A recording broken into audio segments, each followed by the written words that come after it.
Everyone. Good morning, good evening, or good afternoon, whichever place you are in. So today I wanted to actually introduce you to two things.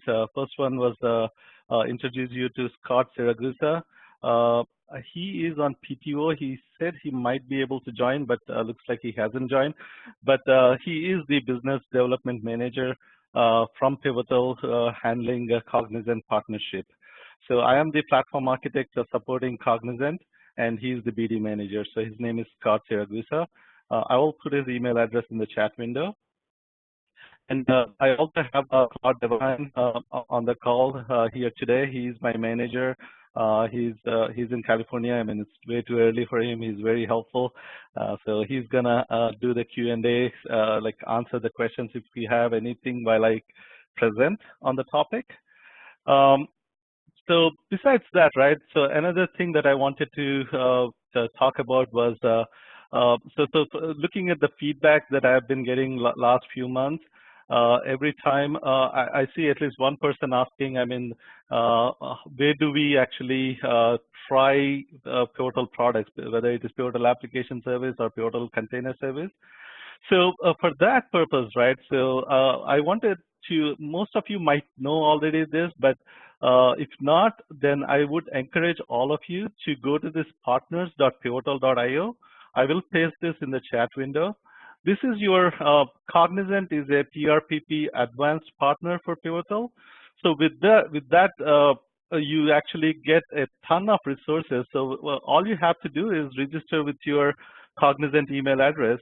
And once you register, what you do is, I mean, you get in inside, and then there is ton of collateral here. I mean, if you are looking for the decks, or even if you are actually, let's say you are an architect, if you want to actually try a few things, right? Like you want to learn how to do Spring Boot development, or if you are a PCF developer, right? So there are free e-learning resources up here. So if you are a Gemfire developer or a Greenplum developer, right? So there are self-paced learning resources when you log into this portal. Besides that, right? So there is guided learning. If you click on guided learning, so depending on your role, right? Whether if you are a salesperson, then how do you sell Pivotal Cloud Foundry? What is the PCF sales play? Some customer case studies and so on. And there are material collateral for pre-sales, and there are collateral for delivery, right? Like if you are a PCF developer, Spring Boot developer. So there are tons of resources up here that would help you to get started. I mean, this webinars is something that I introduce a topic every month. These are helpful, but then again, you have other collateral as well that you can actually that will help you to in your day-to-day jobs, right? So if you are supporting Pivotal products.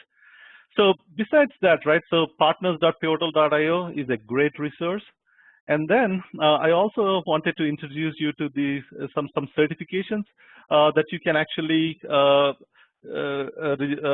if you are interested in getting a Pivotal Cloud Foundry or a Spring certification, right? For that, all you have to do is go to this academy.pivotal.io.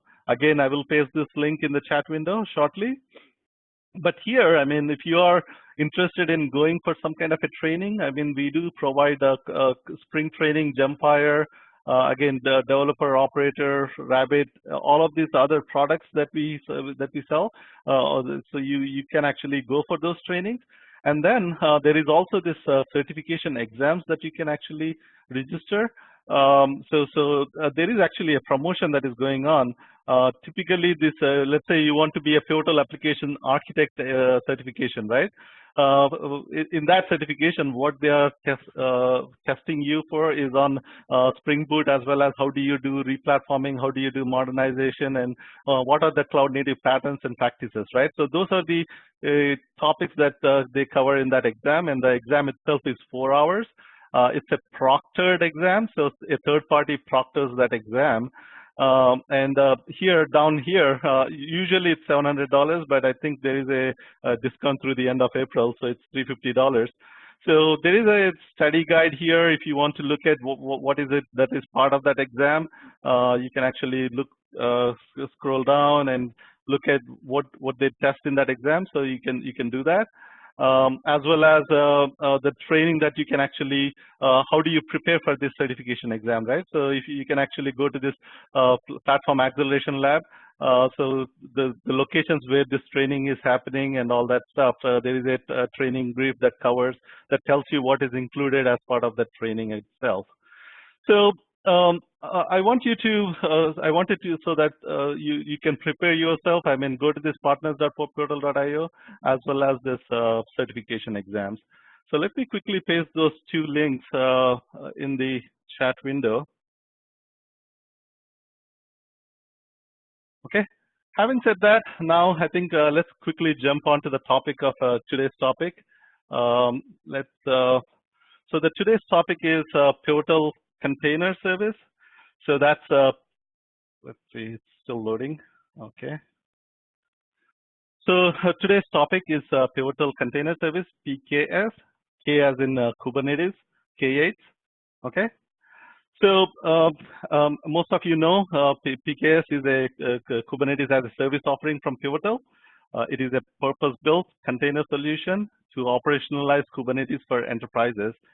For agenda, today I have what I will do. I will do a quick introduction of Kubernetes and then move on to talk about PKS itself. I mean, how does it, so you have this do-it-yourself Kubernetes that you can do, but then what is it that PKS does in addition to what you can do with Kubernetes itself?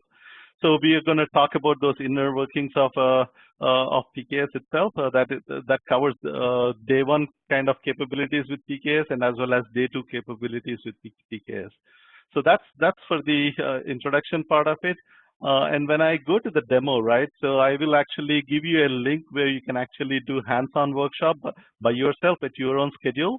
VMware hosts that hands-on lab environment, and I will show you that. So as part of the demo, right, so we will see how do you actually connect to a PKS, how do you deploy a Kubernetes cluster, and then once you have, I mean, PKS is a platform offering, right? So how do you scale, how do you monitor, how do you troubleshoot? And then I will also talk about Harbor, which is a container registry. And then finally, right, how do you deploy a sample application? So that's as part of the demo. So that's the agenda. Now let's jump into to the presentation itself, right? So to begin with, I mean, what is Kubernetes? I mean, I'm pretty sure most of you are familiar with what Kubernetes is.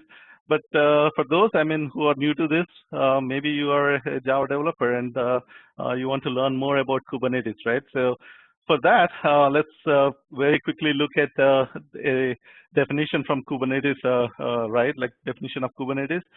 So if you think about, right, so more and more modern applications are leveraging container technology, and they do that for some very valid reasons, right? So containers, they are very portable, they are easy to scale, and they are agile, right? So Kubernetes itself is an open source platform that is used for automating deployment, scaling, and management of your containerized applications.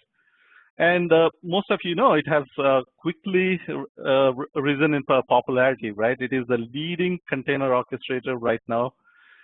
So that's Kubernetes definition. But if you are looking at, let's very quickly look at the architecture itself, right? Like of a Kubernetes cluster. So when you actually create a Kubernetes cluster, right? So what happens? So when you create a Kubernetes cluster, it creates a master node as well as any number of worker nodes. Okay. So master has some key components and worker nodes have some key components. So the Docker images that you create, the containers that you create, the Docker images that you create, where do they run? They run actually inside of a pod. So a pod can have one or more containers. But typically, the best practice is that you run one container. So typically it's one pod per container, but then you can actually have multiple containers inside of a pod.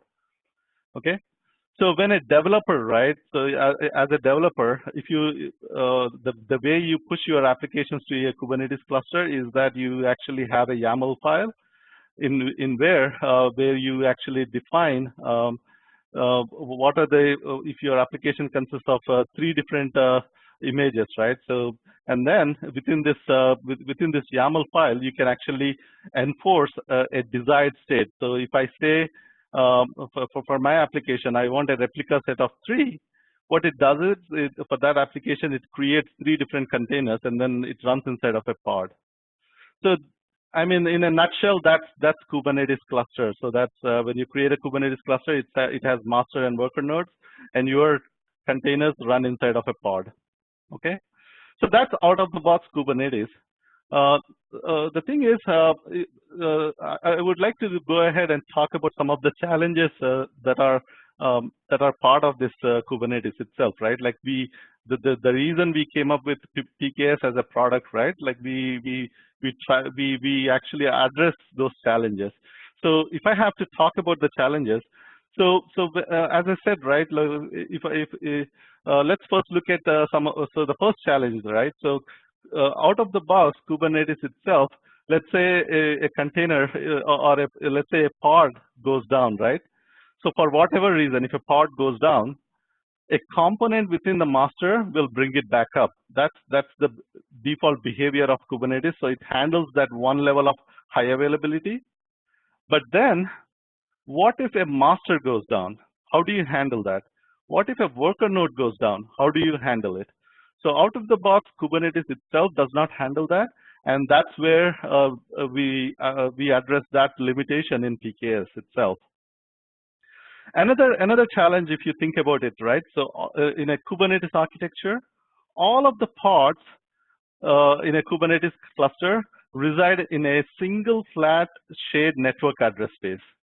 So what that means is that each pod has its own IP address. So by default, every pod can talk to the other pod by the other pod's IP address. So there is no NAT gateway that exists between them. So that's a security limitation, right? So that's a challenge. If I have to also talk about other challenges, right? So if you are talking about scaling the pods, Kubernetes itself can handle that. But how about if you want to scale a master? How about if you want to scale a etcd, right? That is something that out of the box Kubernetes cannot handle. So those are some challenges. And if I have to go further into, I mean, so what I'm trying to say is that it is not easy to operationalize Kubernetes itself. And I'm talking about some of the challenges. So we talked about high availability. We also talked about scaling. So those are the 2 challenges. And then there are certain challenges around health checks. So routine health checks, right, that are usually only done for the worker nodes out of the box from the Kubernetes itself. But what if you want to also monitor the health check of your master and etcds, right? So that is something, again, is not done by Kubernetes itself. So you need some kind of a platform to do that. And that's where PKS comes in. And another challenge, if you look about it, right? So another challenge is upgrades. So let's say you have a large fleet of Kubernetes clusters. Does your platform do rolling upgrades? And then you have to ask yourself, who manages the system it runs on, right? So those are the challenges. And if I have to classify them, right? So day one is typically where you build, and day 2 is your typical operations, right? So in day 1, if you look at the challenges, is your platform multi-cloud ready, right? Can you actually run Kubernetes across, whether it is on-prem or any of the cloud vendors out there? So does your platform handle that? Can you provide consistent setup experience? And how long does it take for you to set up a working environment? So those are the challenges around day 1. And then if you look at the challenges around day 2, can you patch and upgrade your platform components with 0 downtime, right? So that's a challenge. Can you do it? Can you scale easily? And can your platform automate enough that there is very little operational effort from an operator's point of view, right? So those are some challenges that you can classify into day 1 and day 2. So one other thing, besides those operational challenges, right? You should be asking 3 key questions around adoption of Kubernetes, right? So James Waters, that's him here. He's our Senior Vice President of Products here at Pivotal. So if you go to YouTube and search for this Kubernetes 3 commonly asked questions, I highly recommend that you watch this video. It's only less than 9 minutes. He does a great job in explaining those questions. You should, and those questions actually center around, if you are thinking about do-it-yourself Kubernetes, right? Like you should be able to ask these questions and then see, I mean, can your platform do that? So the 3 questions are, how many times does Kubernetes release a year? So Kubernetes itself, right, like there are 4 major releases in a year and then 12 minor releases in a year, right? So that's how fast-paced the Kubernetes community is. So the gotcha here is that in a Kubernetes community, I mean, the release cycle is so fast, the Kubernetes community itself supports its API only for N-2 releases, right? So the question here is, do you have a platform that can scale, that can scale, upgrade, and patch fast enough that you are consistent in that timeline, so that you are not, I mean, if you are N-2, right, then the community does not support the API itself. So that's a key question that you should be asking yourself. And then the second question is, right, so that centers around how many clusters. So as I said, like a Kubernetes cluster, 1 cluster, right? Like in a single cluster, if you are doing tenancy, right? So if you say each project is a tenant, right? But you can do horizontal tenancy in a single cluster, but there are some disadvantages to that. I will cover that more in the subsequent slides. But if you are creating multiple clusters, which is a recommended approach, right? Multiple clusters. But then, I mean, if you are doing that, so does your platform give you APIs so that you can actually create the clusters as fast as possible? And you should be asking, can you patch and update those clusters in a rolling fashion? And can you use CI/CD centric approach for cluster management? So that's a key question that you should be asking. And the third question is, how mature is your software-defined networking?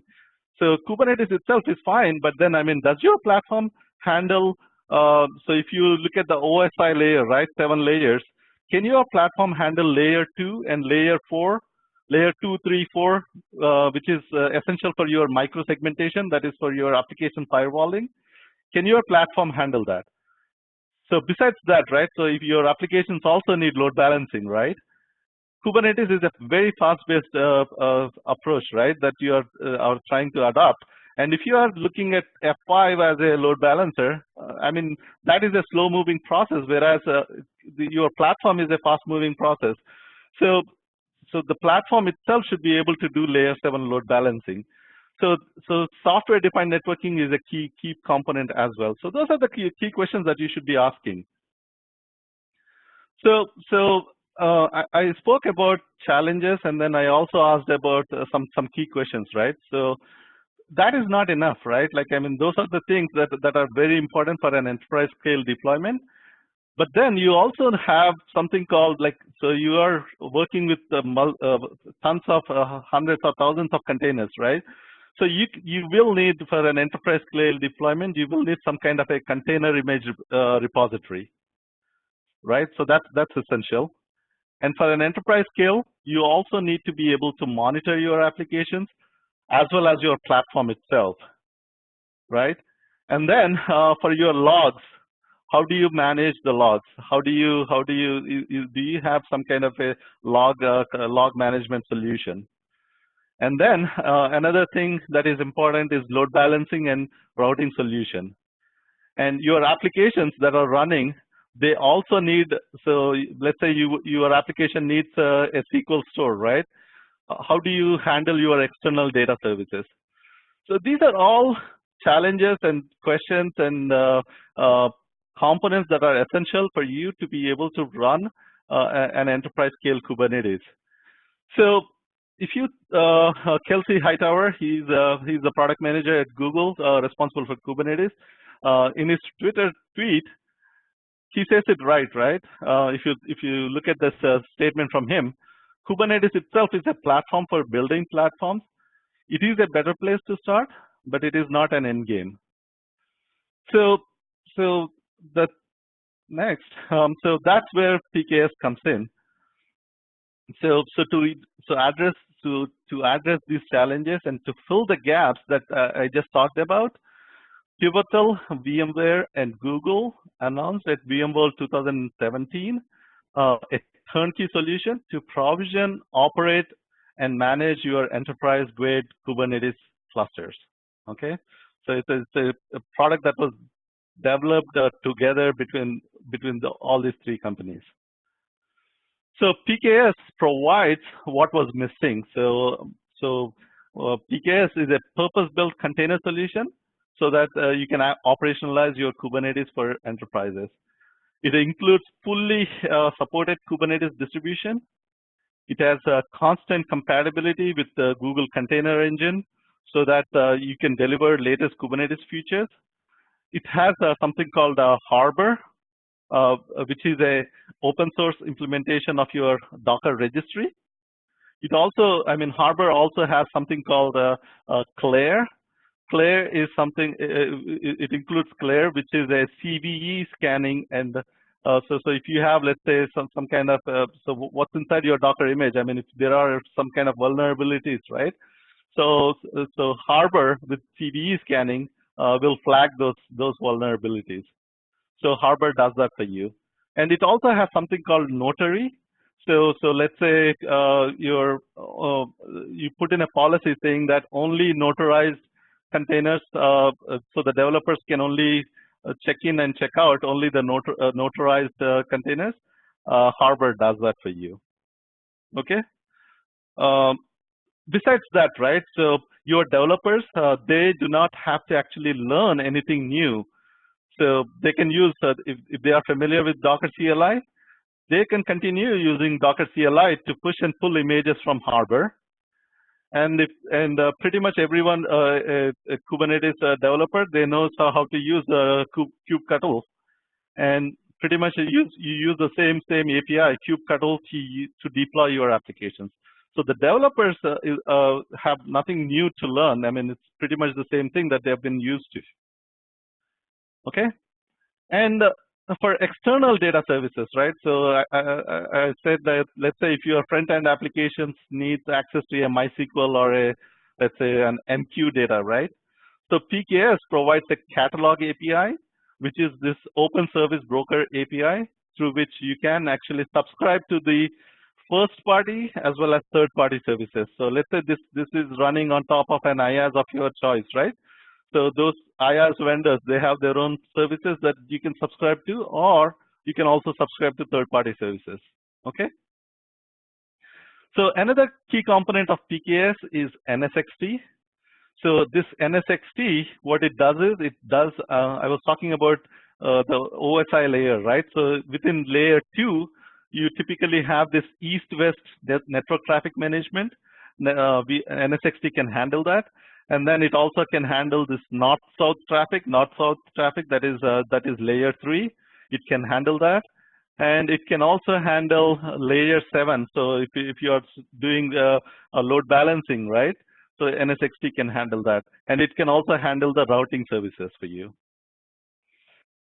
So besides those, right? So let's say an application needs a security policy, or if you want a load balancer construct, or if you are looking for virtual server construct, or if you are creating HTTP rules, all of that can be declared as a declarative YAML, and then you can push it to an application that is being instantiated, and the platform handles all of that. Okay. So besides those, right? So you have out-of-the-box VMware's Wavefront. This is your monitoring solution. So it not only handles your application monitoring, it can handle the application as well as the container and as well as the entire platform monitoring. So when you actually subscribe to PKS, you also get Wavefront as part of the subscription. Okay. Next up is out-of-the-box integration for log management. You can actually select vRealize Log Insight or Fluent Bit. Both are supported. Okay. So that's for your log management. So as you can see, I mean, this is very powerful, right? So all of these components that I talked about, right, on any cloud. So far, all of these components, they can run on top of an IaaS of your choice.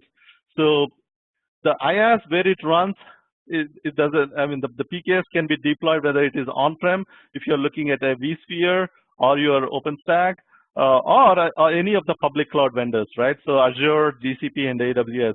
So PKS 1.3 is the latest release, and we now support Azure as well. Okay. So all of this, the platform itself runs on top of an IaaS of your choice. So how do we do that, right? So the key component that lets you actually run all these components on the IaaS of your choice is through something called BOSH. So BOSH is the key component that talks to this IaaS control plane through something called as CPI, which is this cloud provider interface. So all of these IaaS vendors, what they do is they expose their compute, storage, and network. That's your IaaS, right? They expose that through an API, and BOSH is the one that is responsible for talking to those, using those APIs to create the VMs and handle the whole entire day one and day two operations. So BOSH is the component that does that. Okay. So essentially, I mean, this is PKS. Okay. So it has this key components of PKS API. It has BOSH. It has NSXT. It has Harbor. It has this open service broker. So as you can see, I mean, all of this together, right? It gives you this self-service Kubernetes at scale in production, right, for your enterprise. So that's essentially Kubernetes, the PKS itself. So if I have to look at what is included within Kubernetes itself and what does PKS add? So Kubernetes itself includes this single tenant ingress. It includes the rolling upgrades to the pods itself, and then it handles pod scaling and then multi-container pods and persistent disks. That is what your do-it-yourself Kubernetes will provide. But then PKS adds value to that, right? So it gives you this added features, whether it is a secure container registry. If you are thinking about multi-tenant ingress, PKS handles that, and rolling upgrades to the entire cluster itself. So, and then cluster provisioning and scaling, and then embedded hardware operating system. So this is what PKS provides. So any questions? I mean, that's PKS. Before I jump onto the demo itself, right? And I think Claude is answering the questions. Hey, this is Ram here. Couple of questions on the PKS releases and the corresponding, Kubernetes releases and the corresponding PKS releases, right? So as of today, Kubernetes is on 1.13, right? So what is the current version of Kubernetes supported by PKS, and how often is that going to be in sync with the Kubernetes release? Yep. So the moment there is a general GA available Kubernetes, that's the value add for PKS, that like it is immediate. So right now I think PKS 1.3 supports Kubernetes 1.12, or I think I might have a slide. So let's get to that. Like when I actually get to that point, I will show you. Does that answer your question, Ram? Yes, please. So another question that I had was, is there any plans of supporting Creo as of today? I know you people are supporting Docker right now. What are the plans on Creo? So PKS itself, I mean, whatever Kubernetes supports, right? So Kubernetes now supports Docker as well as I think Rocket. So those are the two container technologies that Kubernetes itself supports. So we are consistent with that. And pretty much in the container technology, they all follow the same open container initiative. So there's not much of a difference, but whatever Kubernetes supports, PKS will support.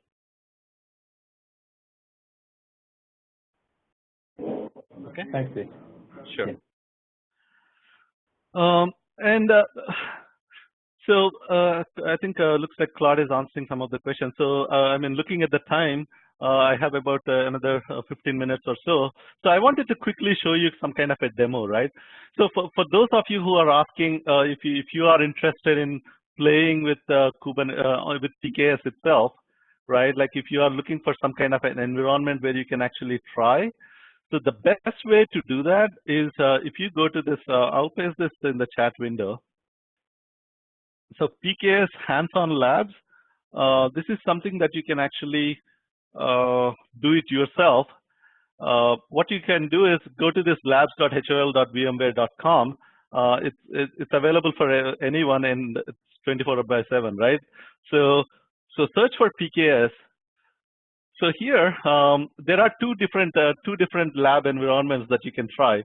So the first one focuses from a developer's point of view. So in this lab, what it does is it will let you actually create a Kubernetes cluster and then create persistent volumes, play around with Harbor, and then deploy an application.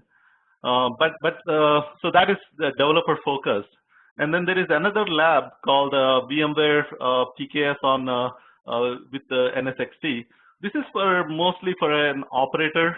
So if you are in operations and you are more focused on how do I configure NSXT, how do I configure the layer 7 load balancing and layer 2, layer 3, and layer 4. So all of that will be covered in this lab. So those are the two key things that you can actually do. And I mean, the thing is the limitation with this hands-on lab is that typically the time limit is 1 hour 30 minutes. You can extend the lab up to 8 hours. So first click on enroll. So it will give you 1 hour 30 minutes, but then there will be an option to extend. Keep clicking that extend for multiple times, and then maximum is 8 hours. So you get 8 hours of PKS environment, play around with it, and then whatever, if you have an application that you have there, then you will be, I mean, you will lose it. That's the drawback of that. But then, I mean, it gives you a very quick environment if you to play around with. So besides that, right? I mean, if you quickly want to stand up a PKS environment, let's say on a GCP, right? There are, if you just Google PKS, and there are Terraform scripts available, as well as PKS Concourse pipelines. So if you are familiar with those tools, if you are an operator, if you are familiar with that, it's very easy to actually stand up a PKS environment. Okay. So with that, looking at the time, I would like to quickly go into the demo itself.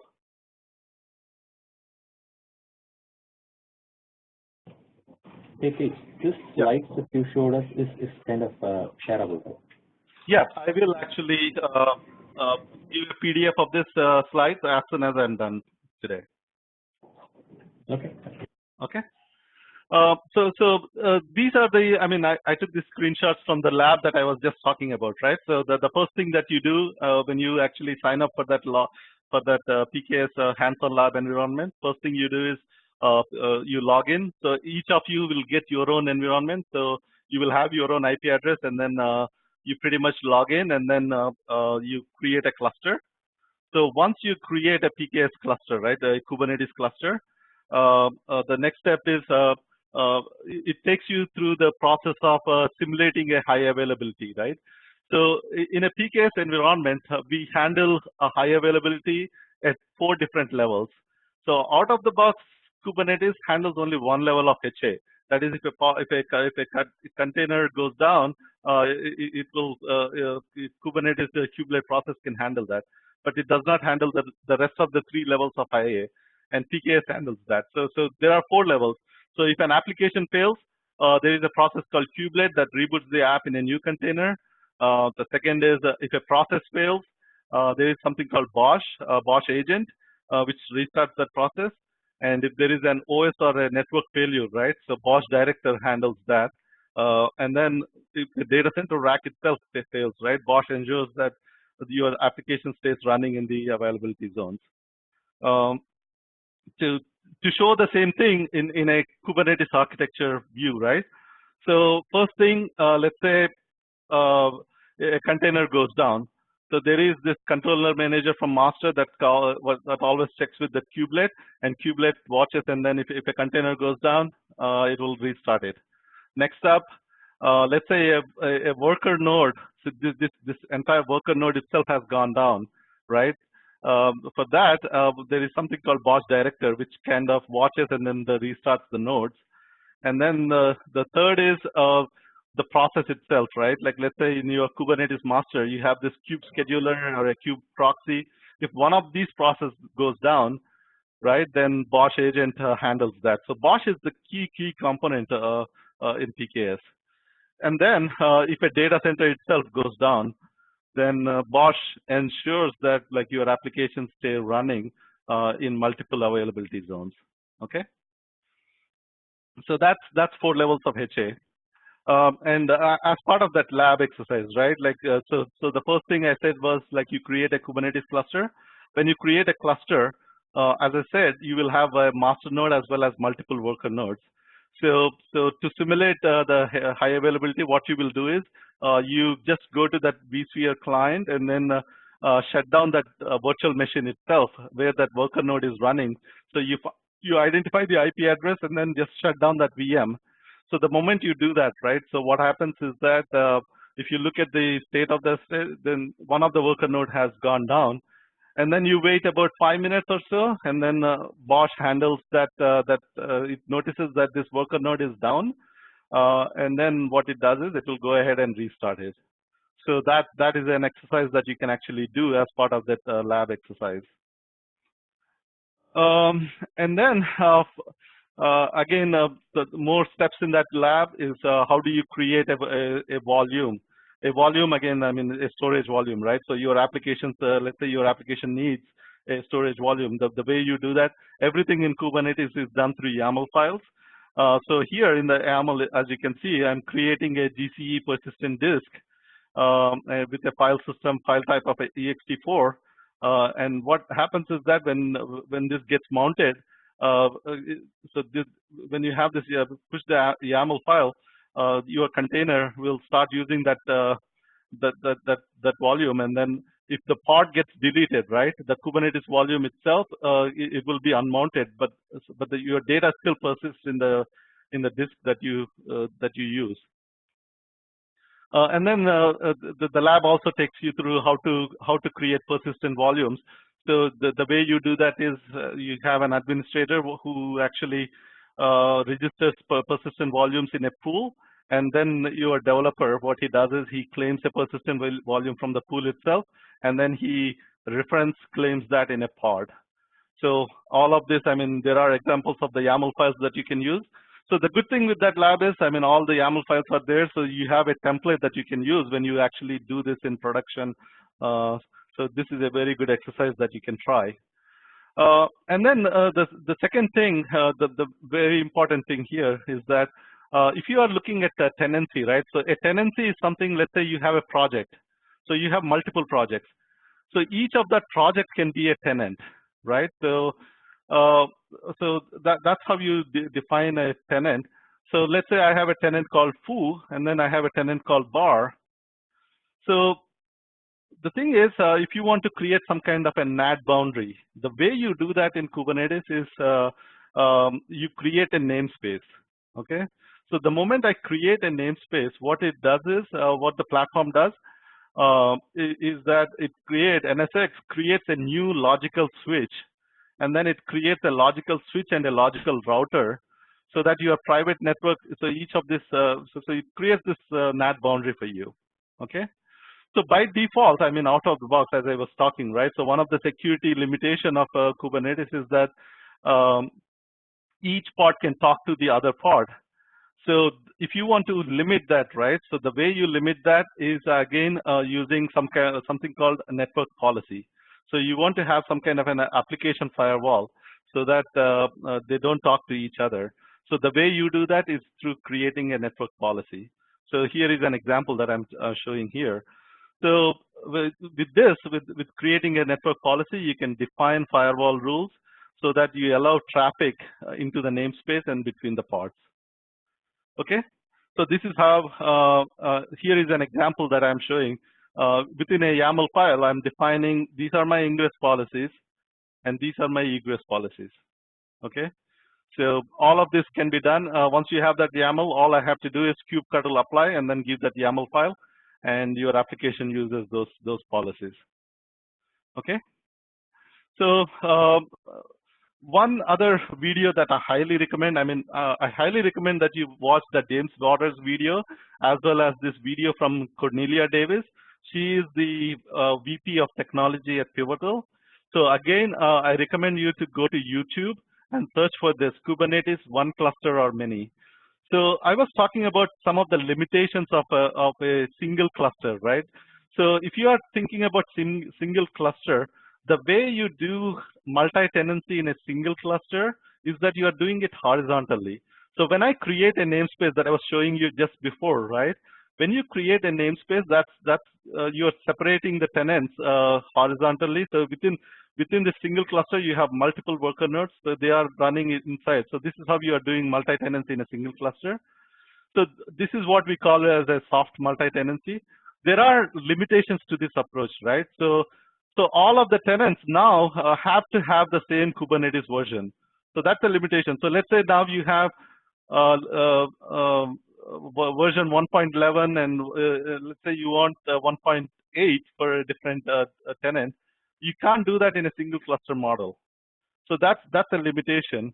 And then if you are doing some kind of an operations, right? Like let's say you want to do a patching or upgrades, right? There is a limitation. It affects all of the tenants. So the better approach is that so Cornelia actually does a great job. It's only 14 minutes, so I recommend you to watch it. So in this, she says that like instead of doing horizontal tenancy, she recommends this vertical tenancy. So each tenant gets its own cluster. So she recommends actually creating a cluster for each tenant. So the advantage with this is that now your blast radius is limited, right? So you can have a different config, different Kubernetes version. I can have version 1.11 for this cluster and 1.12 for this cluster. And I can actually have standard CPUs for this cluster, right? All of my worker nodes will be using standard CPUs in tenant 1, cluster 1. Whereas if I have a business critical application and with low latency requirements, I can actually have a Kubernetes cluster that is tenant 2, cluster 2 using GPUs for my worker nodes.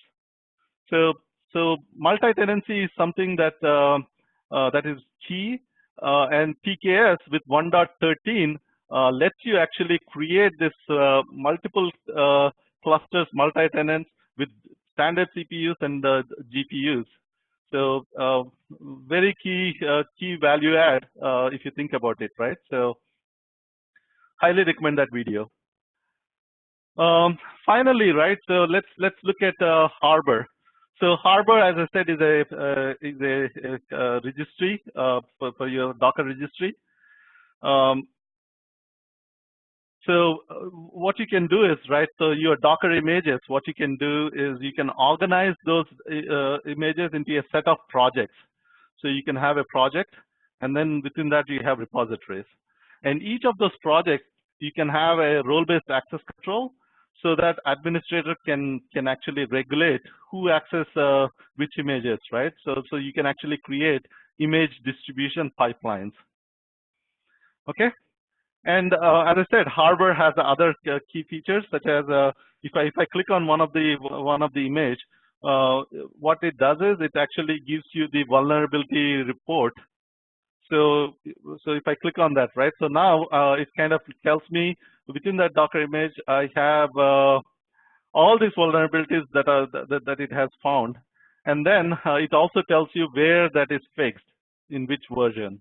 Okay, so very very cool product which is included part of PKS.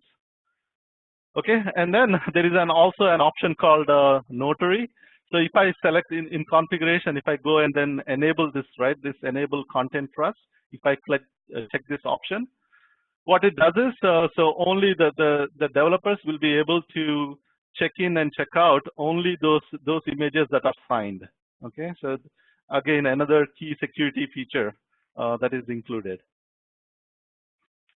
So finally, right, like, I mean, this is my last slide. So in summary, so we began the session. I started with talking about some of the challenges that you can classify into day 1 and day 2.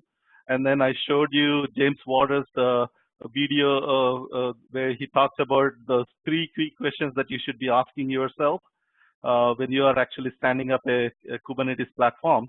And we discussed how PKS handles all of those challenges. And I also talked about NSXT quite a bit, how it takes care of security, networking, and multi-tenancy. And then we also talked about complementary tools such as Harbor. We talked about out-of-the-box integration with VMware's Wavefront. And then we talked about those log management with vRealize, right? So as you can see, PKS is a platform, Kubernetes as a service offering from Pivotal and VMware together with partnership with Google. We have this we have a product that you can actually reliably deploy, maintain, scale, monitor, and then self-heal your underlying infrastructure, right? And besides that, right, we also provide this world-class production-grade support, both from VMware as well as Pivotal. So that's all I have. I quickly wanted to, I'll check in the chat window shortly. But before that, the topic for next month, as most of you know, we do this session, this Pivotal webinar series on second Friday of every month. So the next month, it's going to be on April 12th. And the topic I'm thinking, so following up with PKS, would be that Confluent is our partner, Pivotal partner. So I reached out to Confluent if they can find me a resource who can talk about Kafka and then integration with PKS. So they haven't confirmed a resource yet to me. So if this doesn't happen, right? So I always recommend, I mean, every time that I ask you that, please in the chat window suggest some of the topics that you are interested in. What is it that you are seeing in the field? And then it is always helpful if we can actually do a joint webinar. So it's great for you. It gives you an exposure within your organization, as well as it helps others, right? So that they can actually see the success that you are having, and then gives you an opportunity to present that. With that, let's look at some of the chat window. And any questions, please let me know. Tej, if I could just add to that, everyone, we share the feedback link.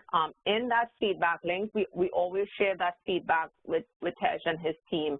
If there's any topics you'd like us to cover, that feedback link, that's a good place to post it there. So there's a question there as to what additional details you need.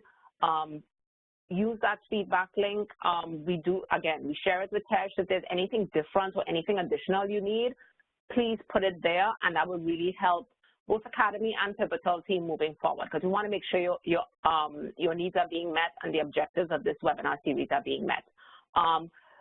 Vishal, can I ask if you post that link one more time in the chat window just so that everyone has it? Sure, Jenny. Great. Thank you so much. Tej, go ahead. Sorry about that. Yep, no worries.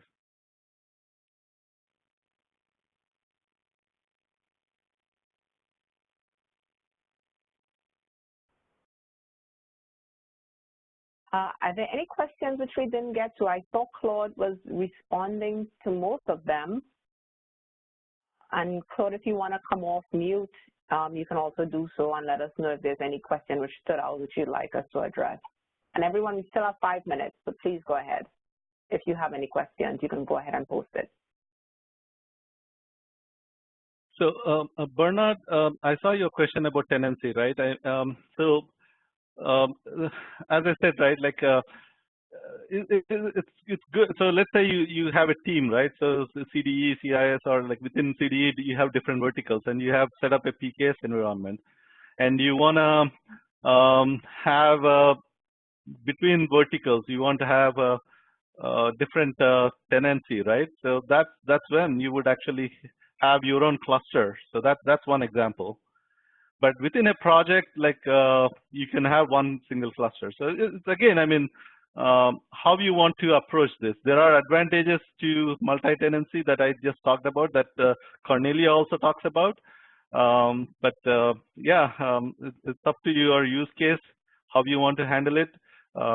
There are limitations, right? Like with a single cluster, what happens is that all of the tenants are kind of limited to that same K8 version, and all of the ops will also affect that. So that's one thing. Hope that answers your question. And I see Daniel asking about any white papers of real life deployments. There are white papers. Let me share that. So I will share this deck. Besides that, let me see if I can actually share some white papers as well. I'll send it to Janine, and Janine will send that out to all of the participants today.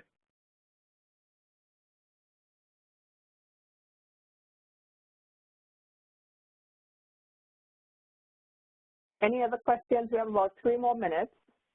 In the meantime, you could go ahead and respond to the feedback. It'll take you no more than 2 minutes, but we do have 3 more minutes.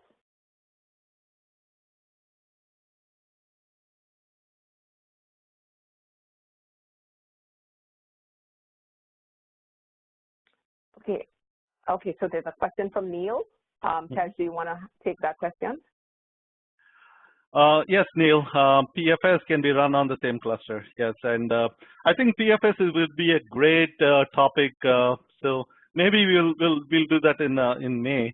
It's the PFS is still not GA. That's why I've been holding off talking about it. But it is in beta. It is in beta release right now. So let's see. Hopefully, it will. I don't know when it will be generally available. So maybe May or June. So keep an eye on all this webinar series. The topic will come soon. Okay, and we'll have Dipesh's question as the last question, if that's okay. Yeah. What are the plans for simplifying the overall architecture? I'm not sure what you mean by that. So Dipesh, I mean, if you look at the architecture itself, right? Like Kubernetes. Let me show you. So you have this PKS, right? Like Kubernetes as a so the Kubernetes is part of it, and you have multiple clusters as part of this, and the platform itself. I mean, this is the architecture diagram. Maybe I think let's quickly look at this. I might actually have some in the videos in the partner portal. So if you look at the reference architecture. So this is one reason that I actually recommend you to subscribe. Okay, I don't know. So yeah, so go here, pivotal reference architectures, and here it will show you the PKS reference architecture as well.